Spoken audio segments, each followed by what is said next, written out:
Assalamualaikum warahmatullahi wabarakatuh. Perkenalkan, saya Chelsea Kofifa Chandra. Di sini saya akan menjelaskan sedikit tentang penanganan diri terhadap permasalahan anak usia dini yang mencakup permasalahan makro dan permasalahan mikro anak usia dini. Seperti yang kita ketahui, jenis permasalahan anak usia dini yaitu makro dan mikro. Makro yaitu permasalahan anak di lingkungan masyarakat, sedangkan mikro sesuatu yang menghambat perkembangan kehidupan anak, baik fisik, psikis maupun sosialnya. Contohnya seperti gangguan fungsi indera, hiperaktif dengan ciri-ciri keaktifan yang berlebihan, cacat tubuh, obesitas, kidal, dan gagap. Gangguan kesehatan juga dan gangguan gerakan peniruan. Pasti banyak yang bertanya-tanya, apa sih permasalahan anak usia dini, jenis-jenisnya apa aja, seperti apa, yaitu masalah fisiknya, masalah psikisnya, masalah sosial, bahkan kesulitan belajarnya. Kalau masalah fisik yaitu seperti yang tadi saya bilang, di permasalahan mikro anak usia dini yaitu gangguan panca indera, cacat tubuh, obesitas, kidal, gagap, dan gangguan kesehatan, bahkan hiperaktif juga ya. Kalau masalah psikisnya yaitu suka berbohong, dan sosial emosionalnya misalnya seperti takut ke sekolah, takut kepada orang tua, takut mau ditinggal ibu atau pengantar, pemalu, sering menyendiri, bahkan sering menangis. Kalau masalah sosialnya seperti apa sih?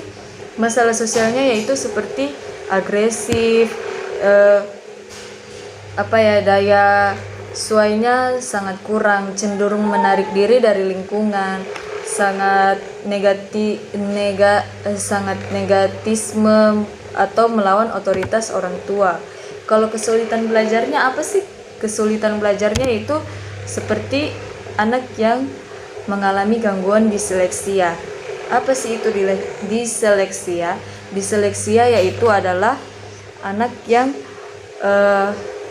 tidak tahu membaca, bahkan kalau membaca pun itu dia suka membolak-balikan huruf-hurufnya atau angka-angkanya. Faktor-faktor yang memengaruhi permasalahan si anak yaitu kesehatan, cacat atau gizi atau makanan, dan mudah kelelahan. Itu adalah faktor internalnya. Itu termaksud dari fisiknya. Kalau psikisnya yaitu kecerdasan, ingatan, perasaan, atau kemauan. Kalau eksternalnya yaitu seperti keluarga, sekolah, masyarakat, atau media massa.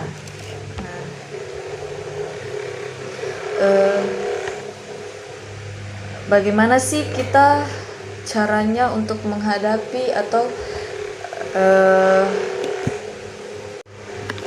bagaimana sih caranya kita menghadapi atau mengatasi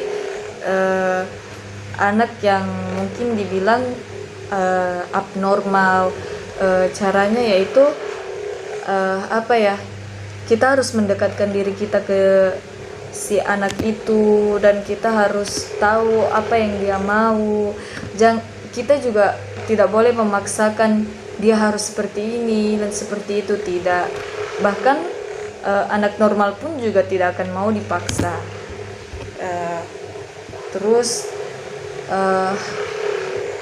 Apabila kita tahu si anak ini abnormal, kita tidak boleh langsung menjudge atau membulinya seperti kamu anak abnormal, kamu penyakitan seperti ini, karena si anak itu akan semakin down atau semakin semakin down, bahkan semakin sedih karena diejek atau dibully begitu. Kita juga tidak boleh langsung menjudge, tidak boleh langsung bilang ini anak abnormal, apalagi di depan orang tuanya ataupun di depan keluarganya. Setidaknya kita harus menjaga perasaan si orang tua, si keluarga, bahkan si anak. Selanjutnya apa sih permasalahan makro?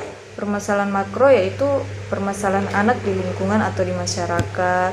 Mungkin ya seperti contohnya anak yang terlantar, kurang diperhatikan sama orang tuanya, itu juga mengganggu mengganggu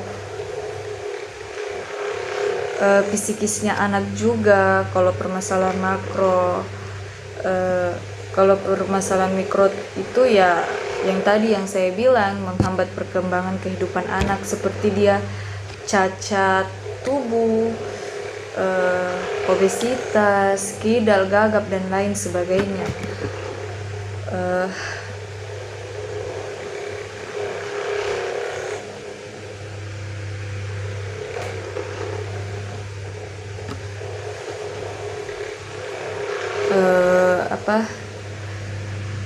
Bagaimana caranya kita juga mengatasi anak yang pemalu, yang selalu menyendiri di dalam kelas, yaitu kita juga harus mendekatkan diri kita, harus tahu apa maunya anak, dan harus bertanya kepada orang tuanya atau kepada keluarganya yang terdekat, sebenarnya ini anak di rumah seperti apa, kenapa di sekolah dia sampai malu seperti ini, dan lain sebagainya.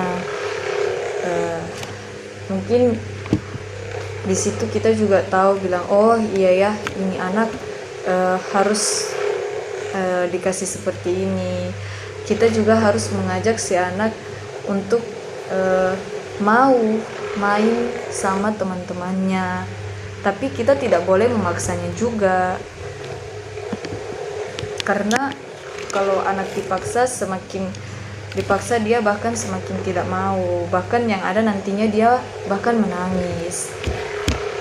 Lain halnya seperti anak yang mungkin dibilang hiperaktif, yang sering memukuli temannya di sekolah, mengganggu temannya, bahkan dia sering lari ke sana kemari, beraktif pokoknya. Itu lain hal lagi ya, karena kita sebagai guru atau pendidik, kita harus sabar-sabar sekali untuk menangani si anak yang hiperaktif ini. Kita harus sabar sekali, dan kita tidak boleh langsung memarahinya, bahkan memukulinya tidak boleh. Jadi kita harus mendekatkan juga diri kita dan bertanya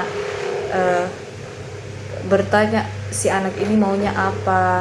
Dan kalau dia memukuli temannya, memarahi temannya, kita tidak boleh bilang, kita nggak boleh menjudge ini anak nakal, kamu ini nakal, kamu nggak boleh begini-begini.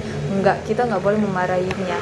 Kita harus bilang kepada dia dengan kata-kata halus, nah kamu nggak boleh begini, ayo berdamai sama temannya, nggak boleh berkelahi, nggak boleh pukul-pukul temannya ya, ayo main lagi sama teman-temannya ya. Jadi seperti itu cara mengatasinya. Mungkin ini penjelasan dari saya, kurang dan lebihnya mohon dimaafkan. Cukup sekian. Wassalamualaikum warahmatullahi wabarakatuh. Terima kasih.